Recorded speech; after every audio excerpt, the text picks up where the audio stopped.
අද මෙනු එක ස්කොටිෂ් සැමන් මිරිසට. ඔගොල්ලෝ කාලා තියෙනවද? එහෙම හරිම රහයි බලන්න නැත්තම්. මුරුංගා කිරට හදලා තිබ්බටු මැල්ලුමක් සමග දෙල්. ඇත්තට මේක හදන්න සිද්ධ වුණේ මගේ හබි ලංකාවට ගියා. එයා ආසාවෙන් ඉල්ලපු දෙයක් තමයි තිබ්බටු මැල්ලුමත් එක්ක වැව් මාළු බැදලා දෙල්. හැබැයි දෙල් අවාරේ තිබිලා තියෙන්නේ දෙල් කන්න හම්බුනේ නෑ. හැබැයි තිබ්බටුයි වැව් මාළු නම් කන්න හම්බ වුණාලු.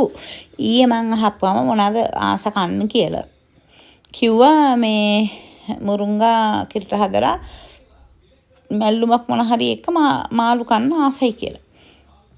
ඉතින් මං ගන්න යනකොට මං දැක්කා තියෙනවා මේවා දෙලුයි තිබ්බට තිබ්බ හින්දා මම මෙනු එක වෙනස් කළා. මං ඒකට හැබැයි ආගේ මුරුංගත් මේව කළා මාළුත් හැදුවා. හැබැයි ඉතින් ඔය කෝක තිබ්බත් මං ඊට පස්සේ ඇහුවා මේ පපඩුනුයි මිරිසුයි ඕන්ද කියලා. ඊට පස්සේ කිව්වා පපඩම් මිරිස් ඉතින් පපඩම් බදපු එකේ මිරිසුත් බෙදලා දෙන්න කියලා කිව්වා.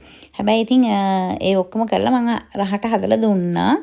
ඒක මම මැටි පිගානකත් එක්කම බෙදලා දුන්නාම ඒකේ වෙන රහක් තියෙනවද දන්නේ නැහැ. හැබැයි හරිම රහයි කියලා කිව්වා.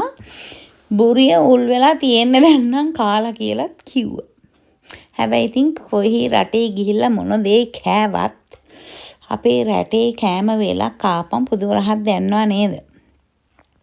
ඕගලන්ටත් එහෙම ඇති කියලා මං හිතනවා. මේවා ඉතින් මෙහෙනම් ඉතින් ලක්ෂරි කෑම ලංකාවේ මිනිස්සුන්ට ගමේ කෑම උනාට මාර ආසයි